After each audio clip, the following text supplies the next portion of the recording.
Assalamualaikum warahmatullahi wabarakatuh. Alhamdulillahi binikmatil iman wal islam wa arsadana bihidayatil Qur'an wa yaj'alana insyaallah minal muti'inas solihina ila yaumil qiyamah. Ashhadu an la ilaha illallah wa ashhadu anna Muhammadan abduhu wa rasuluh. Allahumma sholli ala Muhammad wa ala ali Muhammad. Amma ba'd. Malam ini adalah perjalanan saya untuk event yang terakhir sebagai perjalanan pekan kegiatan dakwah saya di Sumatera Barat. Mungkin sekedar penegasan, pertama mohon maaf karena memang suasana pertemuan kita di seluruh tempat yang saya datangi secara umum betul-betul kalau dalam pengalaman saya berinteraksi untuk urusan PKI ini sangat minim, sehingga saya terpaksa harus mencoba memanggil memori yang paling dasar. Pertama pastinya kita bersyukur kepada Allah Subhanahu wa taala. Kita sudah menyimak beberapa pengantar dari Ustadz Akil, Buya Akil, dan juga terima kasih buat pengurus masjid, para jamaah, nan pertama nan perlu dipahami siapa nan sedang berceramah. Pasti banyaknya nan alun pernah berjumpa secara fisik. Namanya Alfian Tanjung, kampungnya di Bancah Maninjau, ya, ambo orang Wakjo. Cuma memang gadang di rantau. Tadi ambo tabayang baswojo sahabat ambo Ustadz Zulkifli Muhammad Ali, karena jadwalnya sama di spanduk tertulis berdua ambo jo Ustadz Uzma. Beliau kurang sehat, kita doakan semoga beliau cepat sembuh. Sekali lagi buat pengurus masjid, buat seluruh jamaah, pada malam ini sesungguhnya kita butuh suasana yang lebih santai mungkin, karena pembahasan kita agak berat. Kita akan awali dulu tentang perjalanan saya selama 29 bulan dalam penjara. Saya di penjara sebagai narasumber resmi di Angkatan Darat, di Kopassus, di Wantanas, di Kesbangprof, Kesbangda, Pemda, seluruh Indonesia. Bisakah para jamaah membayangkan narasumber resmi negara masuk penjara dengan tidak ada alasan yang jelas? Sampai hari ini ada sekitar 2.000 orang yang masih mendekam dalam penjara. Baru dengar ya Pak ya? Ini negara sebetulnya sudah sampai kepada titik sebagai negara praktikal komunis, ya, ini negara praktek komunis. Kalau kita ambil mundur, di musim Pilpres kemarin ada mati sekitar 700 orang. Apakah ibu-ibu dan bapak-bapak ada mendengar 700 orang petugas KPPS yang mati? Tiba di 700 orang mati, ndak boleh ada kita tahu siapa, kenapa, di mana, apa sebab. Visum ndak boleh, otopsi ndak boleh. Tiba ada anjing mati, polisi konferensi pers, ya, kasus di Sentul Bogor. Satu hari ada seorang padusi membawa anjing, ya, kalau ambo orang meninjau itu anjing, ya, nah, dan menyebutnya anjing, pokoknya binatangnya anjing lah, ya. Anjing ini dibawa ke dalam masjid, lalu pengurus masjidnya marah. Lalu si perempuan ini marah lagi. Kemudian anjingnya entah kenapa mati. 3-4 hari kemudian polisi mengadakan konferensi pers. Para wartawan yang berbahagia, pada hari ini kita berduka telah mati seekor anjing, maka kita harus menyatakan penyelidikan yang mendalam. Apa sebab anjing ini mati? Anjing mati sebabnya apa? Kita perlu melakukan penyelidikan dengan operasi medis yang mendalam agar kita tidak kehilangan peri kebinatangan.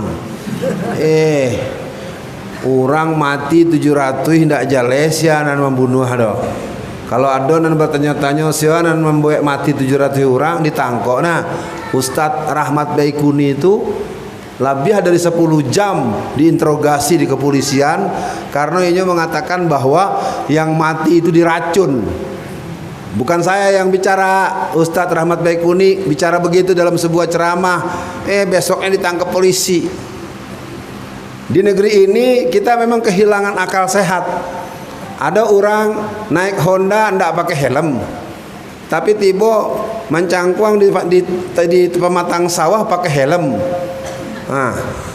Dan mengertiin mulai ketawa-ketawa. Tuh. Hujanlah berhenti, pakailah jas hujan. Ndak ada hujan, pakai jas hujan bapayung pulo. Itulah presiden apa tuh? Maksudnya apa ini? Negeri ini memang udah gawat.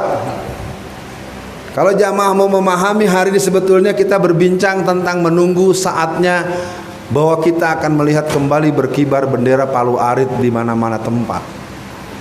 Karena anggota dan simpatisan, kader-kader dan titisan PKI sudah berjumlah 200 orang di DPR hari ini. Mereka mulai masuk sejak pemilu 1999. 2004 80 61-an orang, 83 orang, 118 orang, sekarang sudah 200-an. Apa tujuan mereka? Adalah mencabut TAP MPRS nomor 25 atau 66. Sayangnya pemahaman seperti ini dianggap soal sederhana. Saya ingin ajak para jamaah semua bahwa kita tidak bisa melihat negara ini dalam keadaan yang biasa saja. Banyak yang tidak masuk akal. Apalagi ada rencana pemindahan ibu kota. Pemindahan ibu kota dari Jakarta ke Penajam, Kalimantan Timur, itu adalah program PKI tahun 1955. Dan kalau kita mau bedah lagi keadaan di Penajam, Kalimantan Timur hari ini, tanahnya kosong. Alun ado apa-apa, alun ado gedung, banjirnya sampai setinggi langit-langit rumah. Coba Pak, dan akan tampainya alun ado apa-apanya, banjirnya sampai setinggi atap rumah. Harus pindah. Seluruh PNS, seluruh ASN di Indonesia tidak boleh mempertanyakan kenapa pindah. Seluruh intelijen baik kepolisian, kejaksaan tidak boleh menjelaskan pada masyarakat bahwa negara kita, bahwa calon ibu kota itu tidak ada apa-apanya. Sementara istana negara, sementara Monas, sementara gedung-gedung RRI, gedung TVRI, sadonya ada di Jakarta. Pusat-pusat pemberitaan, pusat-pusat pers, pusat-pusat polisi, pusat-pusat tentara, pusat-pusat pendidikan, universitas, berbagai pusat-pusat kegiatan perkantoran, itu semua nanti akan dijual kepada Cino. Nak jale hambono. Maka si Jokowi kok santiang mana mengurus negara kok. Nanado ka dijual ke si Cino. Biko ada di Penajam tuh dibangunkan gedung-gedung. Nan punya gedung orang Cino. Jadi nanti siko dijual ke si Cino. Di Kalimantan Timur sewa sama orang Cino. Dan kalau ada masyarakat yang tidak setuju, nanti akan ditangkap oleh polisi. Seluruh sistem kerja polisi akan menangkap siapa yang menolak pemindahan ibu kota. Jadi komunisme ini sekarang sudah berjalan secara deril. Ketika saya ditangkap dengan tuduhan menyebut-nyebut di istana ada PKI. Ditanya oleh hakim, Saudara Alfian, kenapa Anda menyebut-nyebut di istana ada PKI? Hakim yang mulia, saya ini bukan anak kecil. Saya tahu resikonya apa yang saya katakan kalau saya ini bicara asal bicara. Saya sebutkan, saya dapat kabar dari Bapak Jenderal ini, Bintang 2, tanggal 16 bulan Mei tahun 2016, menyatakan bahwa sejak itu pengamanan Istana Negara tidak lagi diserahkan kepada Mayor Jenderal, tetapi diserahkan kepada Letnan 1. Letnan 1 yang berkuasa 3 kompi. Kalau Anda mengerti sistem penataan keamanan, masa Istana Negara dikawal oleh komandannya Letnan 1? Jadi ketika Ambo menjelaskan di pengadilan itu, tabulala matutu hakim sedonyo. Jadi negeri ini memang sudah begini. Apa yang terjadi? Pertama, saya ditangkap karena saya dituduh melakukan bicara yang tidak baik. Apa yang saya bicarakan? Ini ceramah saya yang pertama di Surabaya.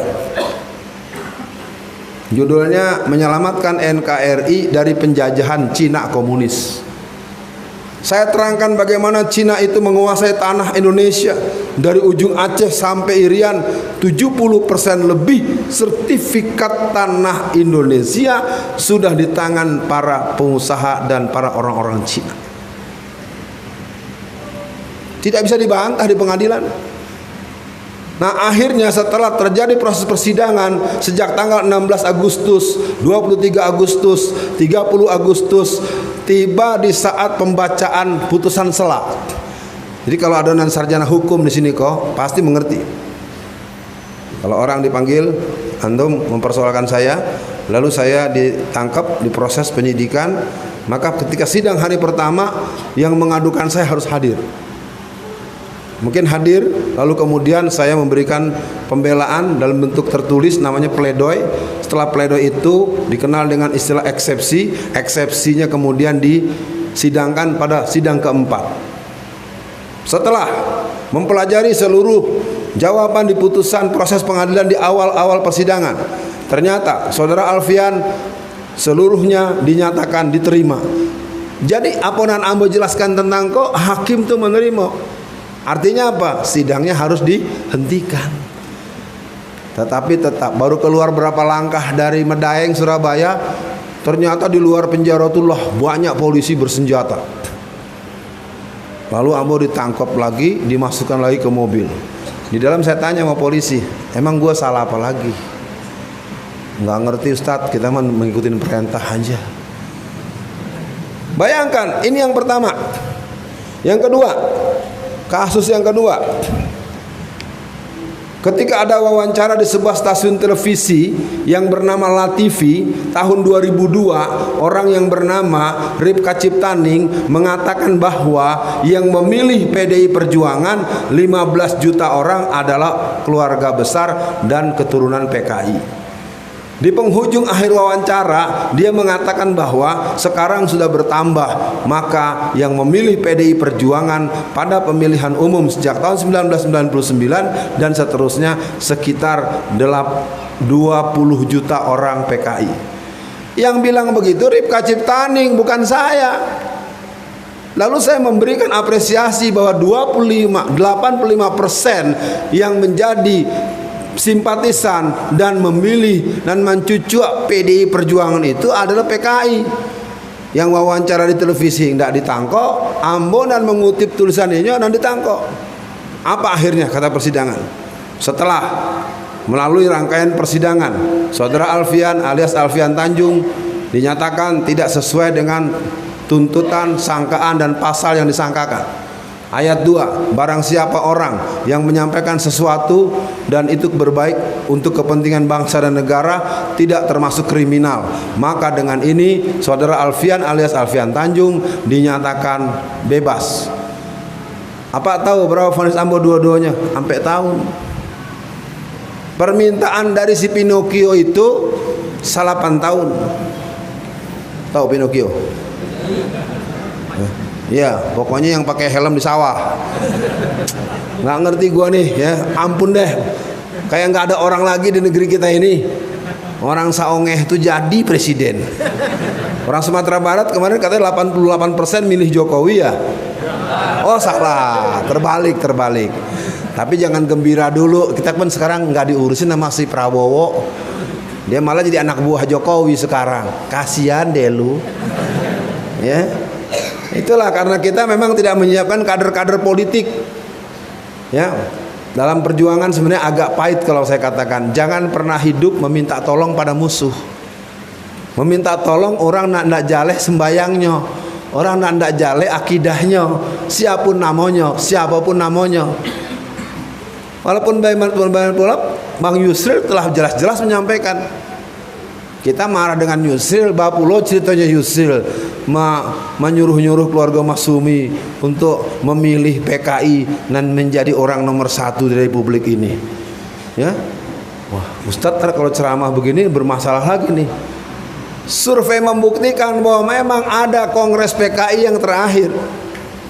Dalam Kongres PKI pada tanggal 17 sampai tanggal 15 sampai 17 Agustus tahun 2010 di Desa Ngablak, Magelang, Jawa Tengah, dihasilkanlah ADART dan adu di tangan Ambo kok. Jadi nanti satu paket kok buku Ambo, 2 pledoi sama ADART Ambo serahkan ke pengurus masjid. Ya, karena Ambo ndak tahu kalau dari Jakarta kan membawa banyak, ndak lanteangan doh, bagasi 20 kilo. Ya. Nah, kalau lebih dari 20 kilo bayinya tinggi, tiba dibawa buku banyak-banyak, maunya gratis. Ya udahlah, kasih 1 set aja dah. Mau disalin, mau difotokopi, mau di apa, nanti selesai acara saya serahkan secara simbolik. Artinya apa? Nggak mungkin ada ADART kalau nggak ada pertemuan berskala nasional. Jadi kesimpulannya PKI sudah ada atau belum ada? Masih ada. Lalu masalahnya apa, Ustaz? 700 orang itu kan per pilpres.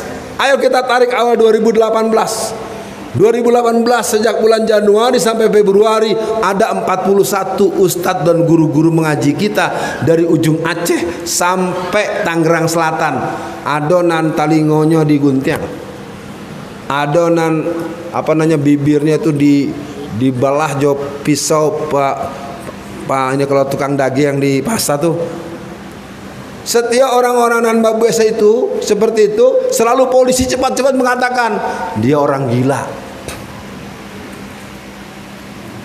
Coba kita bandingkan saja, seminggu lalu ada sebuah masjid di Minahasa diserbu oleh pemuda gereja sampai hancur masjid itu atau musola itu, tempat sholat orang Islam itu.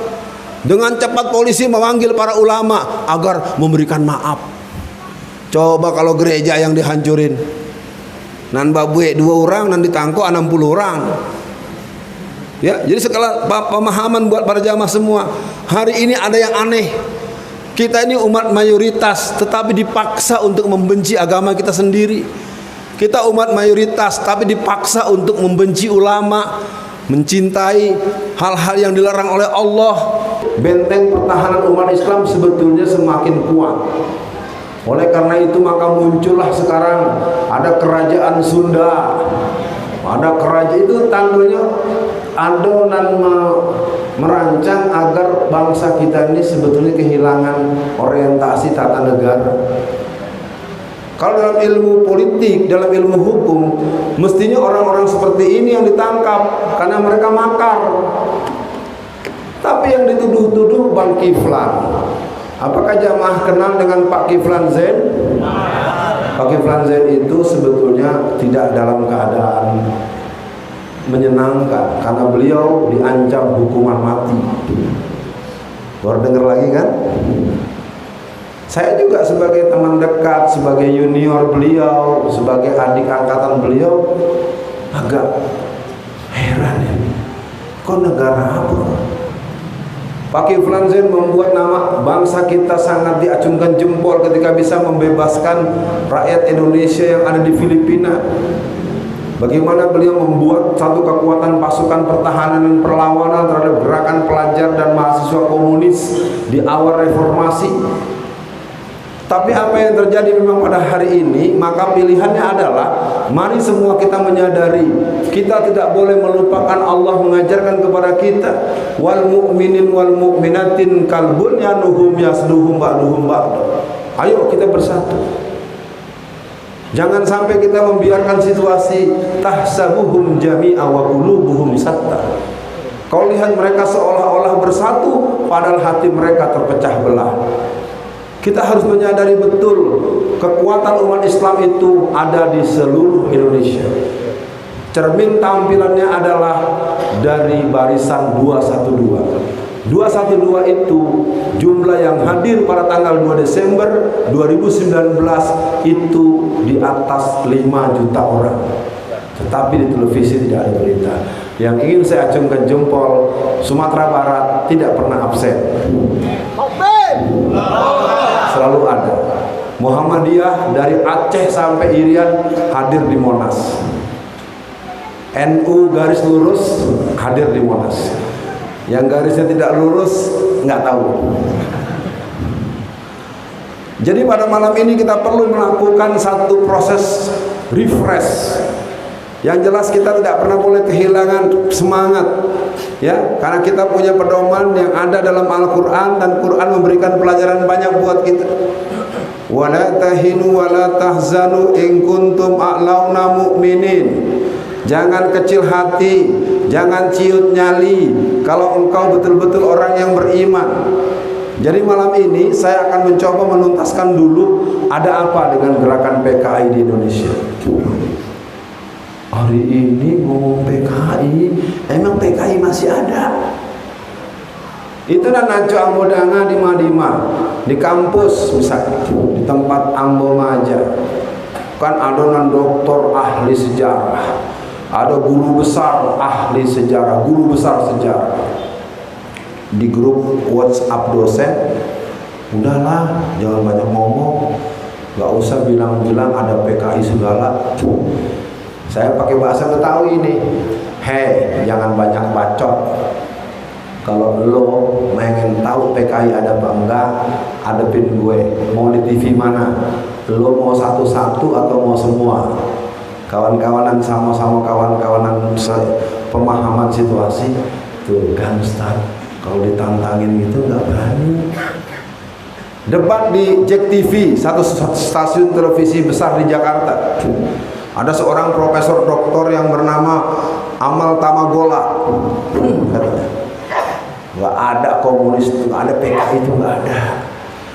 Ketika mau angkat ADART tadi itu, pucet mukanya, berubah warna jadi seperti kain kafan. Ada ya, saya baru tahu. Jadi biar tahu para jamaah semua, hari ini orang sering bermain dengan kata-kata artikulatif, sebetulnya hal-hal yang membahayakan sedang terjadi dengan sangat mengerikan. Gerakan PKI itu mulai tumbuh kembali ketika tahun 1981 pulanglah seorang yang bernama Tamhis.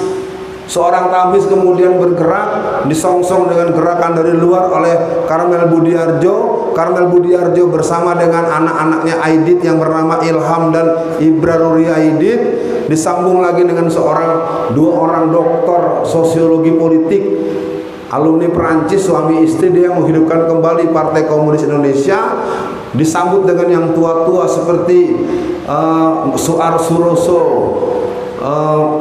beberapa nama-nama terkenal seperti M.H. Lukman, Ibrahim Isa, segala macam. Itu kelompok-kelompok PKI tua dalam usia 94-96 tahun, dan mereka beberapa orang itu masih hidup. Gerakan-gerakan komunis itu kemudian mengerucut tahun 1996. Polisi menangkap seorang yang sekarang jadi pejabat di Kementerian Tenaga Kerja dan Transmigrasi. Namanya Dita Indahsari. Pada pemilu kemarin jadi caleg di DPR RI, caleg dapil, saya nggak hafal dapilnya, di Sumatera Utara dari Partai Kebangkitan Bangsa. Namanya Dita Indahsari. Mari kita baca apa yang dia tulis dalam buku hariannya. Dalam buku hariannya dia menuliskan kalimat seperti ini: partai sudah berdiri, 31 tahun terkubur, dibantai, dihina, dibunuh, dilarang, diawasi, dikhianati, sekarang dibangun kembali. 31 tahun. Dari mana? Buku harian si Dita Indahsari ini ditemui oleh polisi pada tanggal 16 bulan April tahun 1996. 96 dikurang 31 berapa? Ada apa dengan 65? Berarti kita ulang kalimat akhirnya. Partai sudah berdiri. Berarti sejak tahun 1966 ini kader-kader PKI muda yang dirintis oleh si Tamhis tahun 81 mulai bertumbuh. Maka pada tahun 1990-an muncul kelompok-kelompok diskusi. Jalan Biologi Bandung, Palagan Yogyakarta, kelompok UNAS, muncul kelompok komunis putih dimulai dari IAIN Sumatera Utara, ada si Aswan. Di Sumatera Barat saya kurang paham, tapi tentu mereka melintas, tapi saya tahu ujungnya di Lampung Selatan. Di Lampung Selatan ada Andi Arief. Ya, Andi Arief itu nama samarannya Mirah Mahardika, bergerak sampai ke Banten. Di Untirta itu kader-kader PKI mudanya bergabung di FAM, KAM, LMND, FMN. Jadi kalau ada bapak-bapak ibu-ibu punya anak bergabung dengan gerakan dengan nama FAM, KAM, LMND, FMN, itu PKI semua. PRD itu bongkolnya. PRD ini sebuah gerakan Partai Rakyat Demokratik berlambang roda gerigi yang ADART-nya sama persis dengan hasil Kongres PKI tahun 1954. Ya. Jadi itulah mungkin menurut hemat saya mengapa gerakan komunis berjalan kemana-mana dengan mudah, karena kita sudah tidak bisa lagi mengidentifikasi. Di sisi lain kita kehilangan generasi muda yang mempunyai pengetahuan sejarah yang cukup. Kelompok Islam kita hari ini adanya pada kelompok-kelompok Islam yang memang butuh komplementer. Makanya saya berharap pada malam ini, setelah nanti kita sepakati waktu penyampaian pengantar kuliah saya, nanti kita dialog. Jadi gerakan PKI ini bukan semata-mata seorang Alfian Tanjung lalu ingin bicara, hebat ya bicaranya. Sudah telat, sudah lewat. Ambo tuh jadi mubalik semenjak tahun 1980 tampangnya ya mudo. Tahun 86 Pak, Ambo ceramah aja alah di mimbar kok dihancurkan oleh Koramil, oleh Kodim. Spanduk di luar tuh dirobek oleh Koramil, oleh Kodim. Jadi kalau kini orang merasa punya masalah dengan polisi, polisi memang kelakuannya seperti itu karena terlalu banyak makan duit Cina. Tapi jangan buru-buru juga muji tentara. Tentara juga dulu zaman Orde Baru jahat sama ulama. Ya, jangan lupa maksudnya gitu kalau bahasa Jakartanya mah. Ya, gue pengen bilangin sama lo semua, jangan lupa bahwa tentara juga dulu kejem. Maka yang tidak kejam siapa? Yang di dalam hatinya ada ini. Wa nunazzilu minal Qur'ani ma huwa shifaa'u rahmatul lil mu'minin wa la yazidu zalimina illa khasar. Artinya kalau Quran bersemayam di hati seorang muslim, apakah dia seorang pengurus masjid, apakah dia seorang ASN, apakah dia seorang polisi, apakah dia seorang tentara, apapun dia seperti apapun, kita memang akan melihat. Dulu ada ketua PWM Muhammadiyah namanya Amiruddin Siregar, tentara aktif, berani Pak. Jadi tentara kalau ceramah itu jihad terus ya. Polisi juga ada, tapi biasanya polisi dan tentara yang jiwa agamanya kuat biasanya rumahnya nggak bagus. Rumahnya nggak bagus, mobilnya pun biasa-biasa saja. Nah kalau komandan polsek rumahnya seperti istana, mobilnya sampai 5, itu pasti kalau nggak ada hubungan dengan bandar narkoba pasti jadi backing titik-titik. Oh saya nggak memfitnah, bukan fitnah itu, survei membuktikan. Ya, jadi kalau ada aparat-aparat di tingkat polsek rumahnya candu istana, mesti dia menjadi bagian belakang dari gerakan-gerakan yang menimbulkan orang bisa punya uang banyak. Lalu bagaimana gerakan PKI berikut? Gerakan PKI berikutnya hari ini telah sampai kepada sebuah kenyataan kolektif. Karena sejak awal Orde Reformasi sebagai Orde Lama Jilid 2 diawali dengan menghapus pemutaran film G30 SPKI di televisi. Pak Ustadz, kemarin ada 30 September 2019 di televisi ada. Ya, cuma satu stasiun TV. Ya, filmnya tidak 3,5 jam. Karena film G30 SPKI yang asli 3,5 jam. Ya, gambar palu aritnya dibuat hablur. Ya, saya sebagai pakar PKI ingin mengatakan kita memang telah mengalami proses distorsi historik, the blend of history. Apalagi di buku sejarah sejak tahun 2004. Nah ini ada bapak kita tadi mana pensiunan PKN ya, ngajar PKN ya. Di buku sejarah di seluruh Indonesia dari SD, SMP, SMA bahkan perguruan tinggi sejak tahun 2004 G30S tanpa PKI. Jadi kalau bapak-bapak dan ibu-ibu memahami kenapa kebangkitan mereka ini tidak terendus, tidak terasa kalau orang misalnya menganginkan lawak di dapur. Kalau lah lewat masanya kan terasa bau hangus kan. Nggak terasa sudah karena memang film dicabut, G30 SPKI tidak ada lagi di televisi dan media secara luas, G30S tanpa PKI. Belum lagi pelajaran-pelajaran dalam kuliah revolusi politik. Di kalangan pelajar juga dibangun yang namanya AFRA, anti fasis rasis, Bajak, Barisan Pelajar Jakarta, API, Aliansi Pelajar Indonesia. Itu gerakan pelajar komunis yang berkembang walaupun tidak besar tapi ada. Persoalannya menjadi masalah karena hari ini kita terheran-heran. Ada seorang anak tamat SMA, masuk Akabri, masuk AMN, ditanya sama penginterview, ditanya oleh pihak bagian penerimaan taruna baru, bagaimana pendapat Anda tentang PKI? Oh, PKI itu bagus-bagus saja. Coba bayangkan, anak tamat SMA memuji-muji PKI. Saya ingin katakan dengan sederhana, tidak mungkin dia bisa memuji kalau tidak ada yang ngajarin. Jadi artinya para jamaah yang berbahagia, keadaan kita sudah terlalu jauh. Sementara buku saya, judulnya jelas, Menangkal Kebangkitan PKI, Strategi Perlawanan Nasional Menjaga Keutuhan NKRI. Waktu saya ditahan di Tahti Polda Jatim, ya, jadi ada pusat penyimpanan tahanan di Polda Jawa Timur. Saya bawa buku banyak. Nah, saya sebagai orang yang mengerti bahwa kebangkitan sangat serius, saya bawa buku berapa puluh. Beberapa pejabat-pejabat yang sama-sama di penjara dengan kasus yang berbeda, saya nggak menyoal kasus dia, saya kasih buku. Besok hari kita jam olahraga. Mas, buku saya sudah dibaca. Ustadz, bukunya diambil polisi. Kata polisi itu buku terlarang. Saya ulang ya, jamaah ya. Menangkal Kebangkitan PKI, Strategi Perlawanan Nasional Menjaga Keutuhan NKRI. Dibilang buku terlarang. Ini otaknya koslet yang nulis apa yang melarang nih? Saya akhirnya ketemu dengan saya tuh polisi itu satu hari buku saya mau diambil, saya lawan.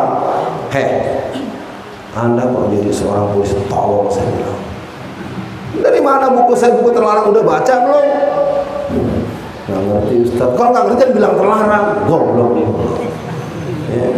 Saya marah gitu, tapi memang nggak pantas ya, nggak boleh Ustaz ngomong begitu. Tapi dia nunduk aja. Jadi sekarang ini ada orang aneh, mungkin karena pemimpinnya aneh kali ya. Otaknya nggak jalan, di tepi sawah pakai helm, nggak ada hujan pakai jas hujan, pakai payung. Gimana Pak Herman? Hujan nggak ada loh, nggak ada ayah dari langit loh. Tapi baca hujan bawa payung-payung nah. Presiden lo ya. Lo kemarin pakai baju Jokowi lo. Nah, jadi malam ini kesempatan buat para jamaah untuk bertanya. Karena saya kalau bercerita tentang detail, saya bisa banyak menguraikan bagaimana tahapan kerja mereka, bagaimana kader mereka, bagaimana pengkaderan mereka. Yang jadi persoalan, Ustadz, untuk apa sih bahas beginian? Ini bukan soal sederhana. Awal Januari tahun 2017 di Angola, sebuah negara yang berada di Afrika, DPR-nya, pemerintahnya, kelompok eksekutif dan legislatifnya bersepakat untuk mengumumkan pada masyarakat bahwa Islam adalah agama terlarang di Angola. Mau nunggu agama dilarang di Indonesia? Kemarin kan udah dimulai tuh, nggak boleh pakai nyebut kafir.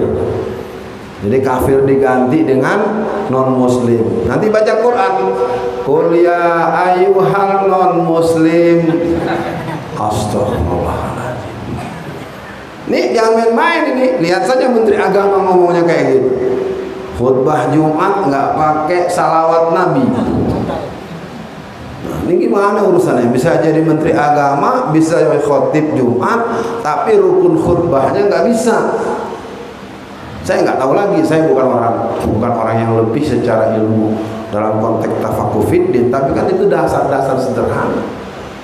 Nah, gerakan-gerakan mereka ini sekarang menguat, ditopang dengan kebangunan gerakan Syiah. Belum lagi keberadaan gerakan Brigade Yesus, Laskar Kristus, Laskar Bunda Maria, pasukan Kelawar Hitam, pasukan Super Ninja, dan pasukan Paulus. Jadi kemarin hari di perumahan Agape di Sulawesi Utara itu, penyerbuan kepada masjid itu yang memimpin itu perempuan. Bayangkan, perempuan menyerbu masjid, dia sebagai pemimpinnya, sebagai satu laskar. Sekarang kita tanya di sini, ada nggak perempuan yang siap berjihad bela Islam? Ada. Harus latihan dulu tapak suci, silat dan 4 atau apa. Jadi pada malam ini saya ajak para jamaah mengerti bahwa kita sedang berada, saya sering ilustrasikan seperti di rumah sakit unit gawat darurat. Bapak tahu Pak ya rumah sakit gawat darurat Pak ya? Pernah tahu paling tidak ya? Jamaah yakin saya tahu.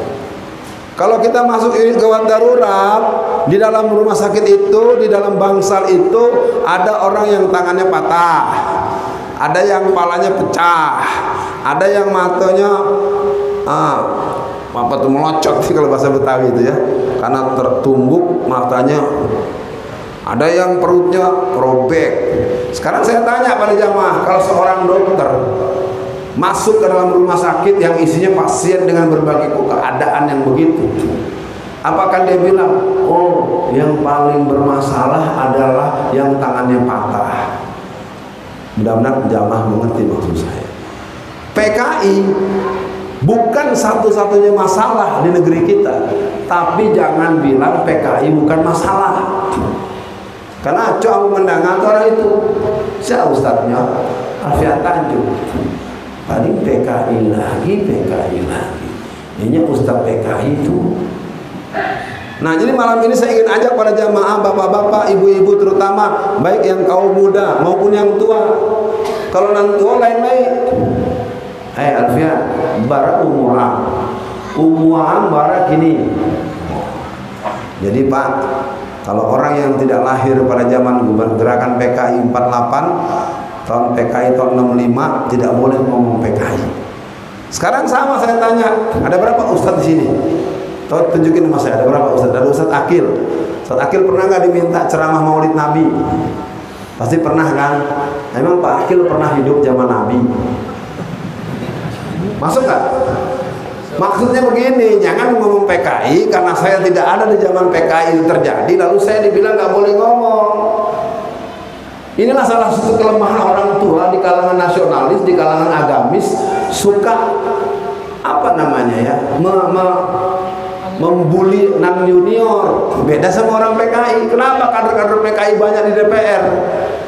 Ketika kader PKI mau nyalek, maju jadi caleg, ditanya, kamu mau maju, berapa modal kamu? Ini Pak, saya punya modal ada 200 juta. Oke, saya tambah pada kamu 6 miliar. Sekarang Madul Alfian Tanjung nyalek 4 kali gagal terus. Kalau orang yang ngerti kaliber saya sebagai pakar PKI, mesti itu langsung dibahas nih, Alfian maju. Dari ujung Aceh sampai Irian, masa nggak ada sih orang yang ngerti betapa ngerinya PKI itu? Tapi saya bukan marah, memang mungkin pastinya Allah tidak mengizinkan saya berada di tempat itu. Tapi secara skema kerja memang kita harus akui, kita adalah kelompok muslim mayoritas tetapi tidak mempunyai skala prioritas. Kita umat Islam mayoritas tapi selalu kalah dan salah dalam berbagai event. Kebetulan di Tangerang, Banten itu satu periode saya pernah mendapat amanah menjadi ketua majelis syuro 5.000 masjid. Ada satu pengalaman yang membuat saya sampai sekarang belum ada solusi. Saya belum punya jawaban. Satu hari ada keributan seorang pemuda Islam dengan pemuda Kristen. Satu hari ada pemuda Kristen masuk ke tengah masjid sambil ngetrek. Kalau yang muda ngerti yang ngetrek semua. Di tengah masjid. Akhirnya kan pengurus masjid itu kan marah besar. Ditempeleng, dilampangnya tuh anak orang. Pak. Tapi tidak tahu ceritanya, tahu-tahu nanti ditangkap polisi itu pengurus masjid. Jadi sampai hari ini saya sedang tidak mengerti dengan negeri kita. Kalau ada kelompok Islam bertengkar dengan kelompok non-Islam di mana saja di Indonesia ini, selalu yang disalahkan oleh aparat mesti anak orang Islam. Mana yang tua nih? Pak ya? Saya bertanya, tanya gadang, Pak, kenapa? Karena kita tidak terbiasa seperti dulu. Dulu orang-orang tua kita, orang-orang kayak kita mengajarkan ang harus berani kalau ang tu benar. Berani karena benar. Hari ini orang yang banyak benar tapi pengecut. Pinter dia, S3 dia, soleh dia, tidak pernah berbuat maksiat, tidak merokok dia, tidak suka minuman keras dia, tidak berbuat yang dilarang agama dia, tapi aneh-aneh itu ada tetangga masuk Kristen, biarin saja, seperti saya masuk surga sendirian. Jadi hari ini kita kehilangan siapa pemuda-pemuda yang siap membela agamanya ketika agamanya dihina. Itulah oleh Buya Hamka disebut dengan ghirah. Apa itu ghirah? Cemburu karena urusan agama. Jangan kau tanyakan cemburu bagi orang yang tak punya cinta. Hanya sang pencinta saja yang punya rasa cemburu. Agama ini terus terang dalam bahaya.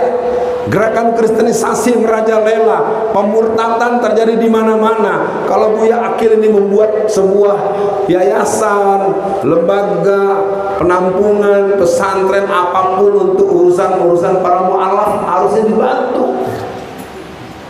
Lain kesempatan mungkin diberikan ruang dan peluang. Jadi malam ini saya hanya ingin menegaskan PKI sebagai istilah banyak para sastrawan di negeri kita. Api itu sudah di depan rumah kita. Berkobar api di depan rumahmu. Apakah engkau hanya akan bilang, ada api? Mohon tertangkap maksud saya. Gerakan ini terlalu jauh. Pelarangan, penangkapan, dan membuat kita tidak sanggup bergerak. Mahkamah Konstitusi telah membolehkan laki-laki menikah dengan laki-laki.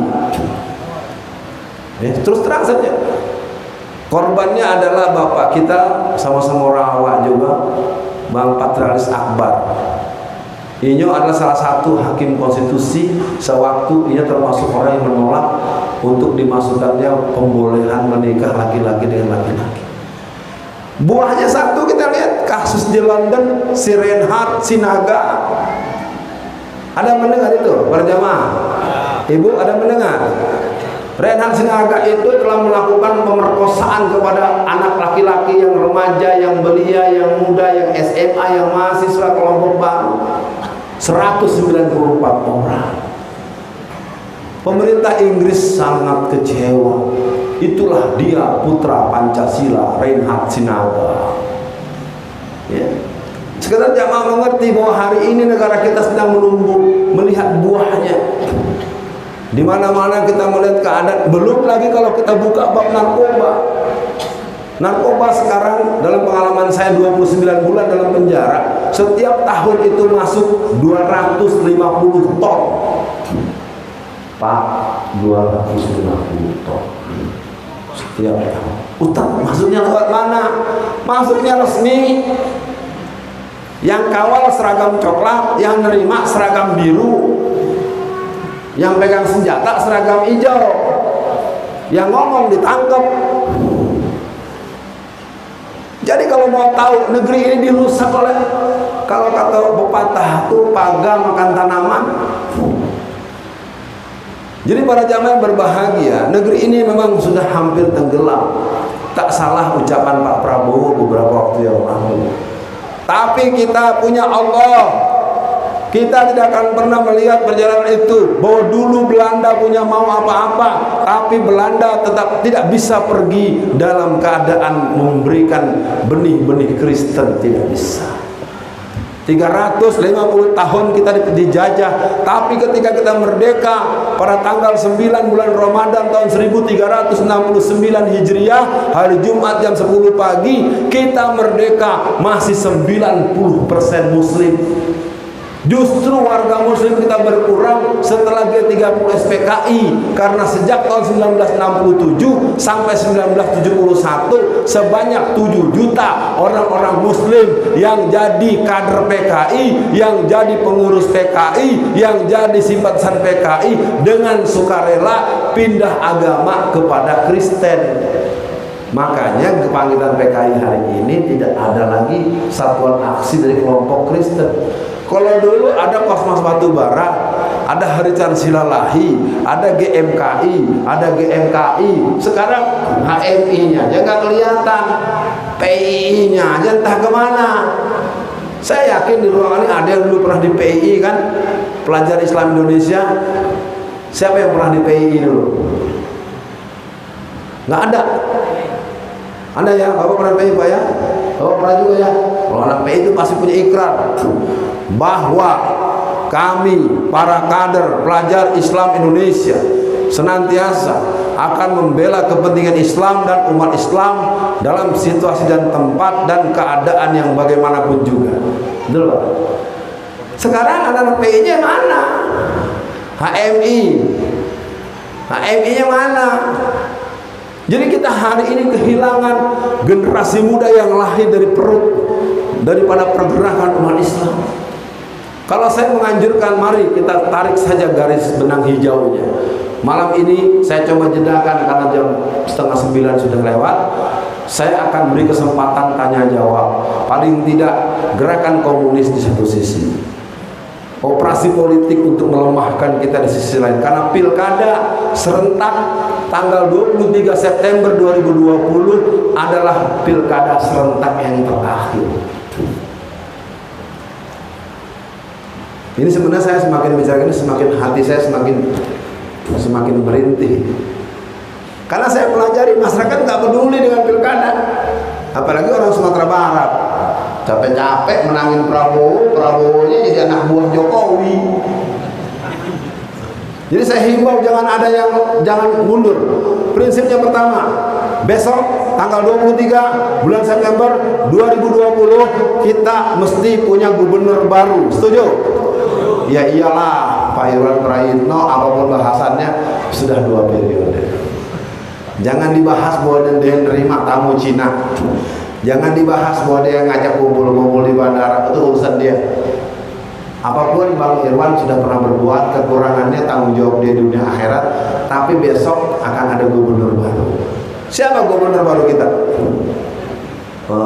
Pasti banyak nama. Saya kasih kriteria. Pertama, jangan pilih yang polisi. Ya, ini bukan ketawa nih, ntar saya terangkan. Ya, karena di seluruh Indonesia dari 9 calon kepala daerah, dari 9 calon gubernur, 197 calon wali kota dan bupati, 80% adalah polisi.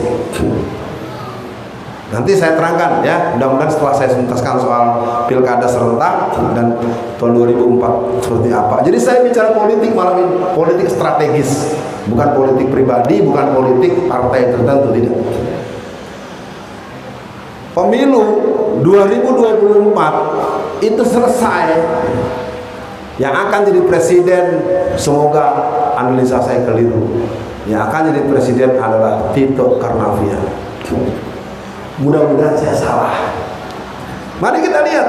Coba jamaah jawab sekarang. Siapa ketua Pindad, direktur Pindad? Polisi apa tentara? Siapa pemimpin BNN? Siapa pemimpin Bulog? Siapa pemimpin PSSI? Siapa pemimpin Bea Cukai? Ya?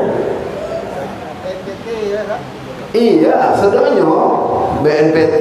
Jadi Anda harus tahu, kalau dalam teori komunis, ini kan saya 30 tahun ya, jadi riset kualitatif PKI. Ketika polisi mengambil peran-peran strategis di semua pusat-pusat pemerintahan, itu pertanda negara tersebut sedang menunggu khatam menjadi negara komunis. Tahu kalau mau ngerti. Jadi bukan saya ingin ketawa-ketawa, ini udah was-was kita ya. Karena kalau nanti ngomong begini ditangkap lagi, kalau nggak berani nangkap ustadznya, nangkap pengurus masjidnya. Mana yang mau ditangkap? Biasanya begitu, pengalaman saya gitu. Karena ketika penceramahnya, narasumbernya dianggap semakin punya kelas nasional, semakin punya ini, polisi nggak berani ganggu kita, yang ditangkap pengurusnya. Ya, kita doakan tidak ada yang ditangkap. Semoga Allah berikan syajaah buat kita semua. Oke, kita selesaikan dulu sebab polisi. Sekarang pilkada masih sekitar 4 sampai 6 bulan atau 8 bulan. 80% calon dari gubernur, wali kota dan bupati adalah polisi. Siapa menteri dalam negerinya? Iya, nama dulu lah, polisi kan. Kalau pilkada serentak terakhir tahun 2020, maka calon-calon dan kemudian gubernur, wali kota, bupati yang masa periodenya berakhir tahun 2021, tahun 2022, tahun 2023, maka tidak ada lagi pemilihan, maka diambillah PLT. PLT itu pejabat sementara, ditentukannya oleh Menteri Dalam Negeri. Paham nggak saudara? Berarti nanti yang ikut pilkada serentak 80% polisi, PLT di sini adalah orang-orangnya polisi. Nanti pilkada atau pilpres serentak 2024 calonnya Tito Karnavian bisa menang nggak? Saya sih tidak mendoakan, cuma mau membaca aja secara analisa politik. Jangan main-main, kita boleh bangga dengan Anies Baswedan. Betul, saya juga bangga. Ini bicara fakta dalam konteks penggenggaman jaringan kekuasaan. Makanya caranya adalah besok kita Sumatera Barat, saya mohon pahami dulu. Yang pertama, tidak polisi. Saya terang-terangan dulu, karena ini adalah benih jaringan komunis di seluruh dunia. Di Rusia ada NKVD, jaringan polisi rahasia. Jadi polisi itu memang begitu permainannya.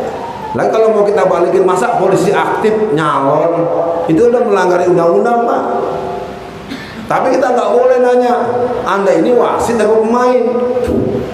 Ya, nanti kalau begitu kejadiannya, sementara di DPR sudah 200 orang anggota DPR yang simpatisan, titisan, dan kader PKI. Bisa nggak terbayang bahwa ada peraturan yang melarang PKI yang bernama TAP MPRS nomor 25 tahun 66. Apabila nanti anggota DPR bersepakat, bermusyawarah untuk mencabut TAP MPRS nomor 25 tahun 66, apa akibatnya? Makanya ini nggak berkurang, Pak. Kalau nanti legal, dia nanti akan berbuat. Mari kita lihat analisa 3. Apabila TAP MPRS yang merupakan ketentuan yang berbadan hukum kuat, yang berkekuatan hukum tetap, hasil sidang MPRS tahun 1965-66 yang dikeluarkan tanggal 5 Juli tahun 1966 yang menegaskan bahwa PKI terlarang. Kemudian TAP ini dicabut. Sederhana saja, peraturan yang melarang sesuatu dicabut, maka berarti yang terlarang menjadi tidak. Oke, poin pertama, berarti PKI tidak salah. Kalau PKI tidak salah, maka yang salah adalah para ulama dan TNI. Poin 1. Apabila TAP MPRS nomor 25 tahun 66 dicabut, maka berarti PKI bisa minta ganti rugi. Berarti mereka yang selama ini tidak boleh masuk jadi PNS, mereka yang nggak boleh masuk jadi pegawai negeri, mereka nggak boleh jadi tentara, mereka nggak boleh jadi lurah, mengalami proses penjajahan hak-hak politik.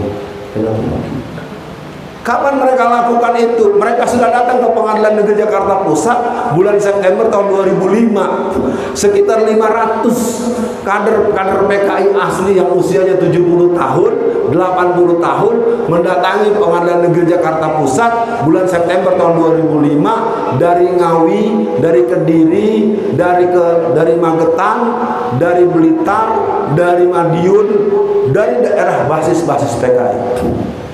Jangan tahu apa tuntutan mereka. Tuntutan mereka satu orang tertinggi minta ganti 2,5 miliar. Kan tadi di awal saya bilang anggota mereka berapa? 20 juta orang. 20 juta dikali 2,5 miliar. Nah, yang kedua, yang ketiga, yang tadi antum bilang, kalau TAP MPRS nomor 25 tahun 66 dicabut, maka secara otomatis PKI menjadi partai yang legal. Berarti pemilu yang akan datangnya partai berlambang Palu Arit boleh ikut pemilu. Bahaya tidak? Saya udah bicarakan sejak lama, Pak. Tapi dianggapnya saya ini mengada-ada. Sekarang udah terlambat, api sudah depan rumah. Udah 200 orang. Maka tahap pertahanan pertama, pastikan gubernur Sumatera Barat bukan polisi. Saya tahu Anda akan ditekan karena ada 2 calon polisi. Kalau nggak ditekan dikasih uang, kalau nggak nanti diancam, nanti dibuat kasus kriminalisasi. Anaknya baik, bapaknya yang ditangkap, bapaknya baik, anaknya yang ditangkap. Begitu permainan polisi, saya tahu betul. Saya punya kawan jenderal polisi yang soleh, namanya Jenderal Fulan, saya nggak sebut nama. Anti narkoba, berani. Pokoknya dia tangkap berantas 1 hari, anaknya diculik. Bayangkan jenderal polisi anaknya diculik. Anak gadis mahasiswa semester 5 diculik, tidak diganggu, tidak diperkosa, tidak dilukai, tidak apa. Cuma ditangkap, diculik, dibawa, disembunyikan ketika dia berangkat kuliah jam 6:30 pagi. Selama jam 6:30 pagi, dia biasa pulang sekitar jam 4, jam 4:30 sore. Selama antara jam 7-an sampai jam 4-an itu, anak gadis itu disuntikan narkoba dosis 5 kali dosis.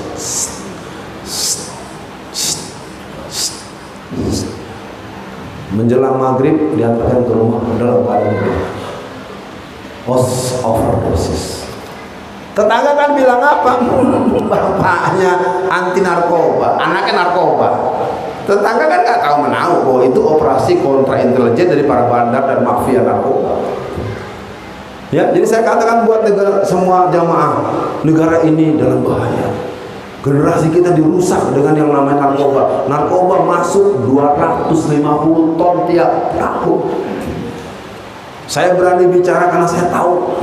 Karena di dalam penjara itu yang paling melenggang, yang paling wah, itu bandar-bandar narkoba. Kalau kita yang para ulama kesana nggak boleh, kesini nggak boleh, kumpul-kumpul, orang yang kumpul diintimidasi.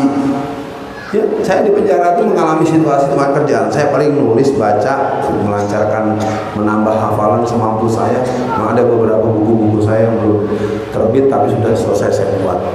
Sekian dulu, jam 9 kurang 10.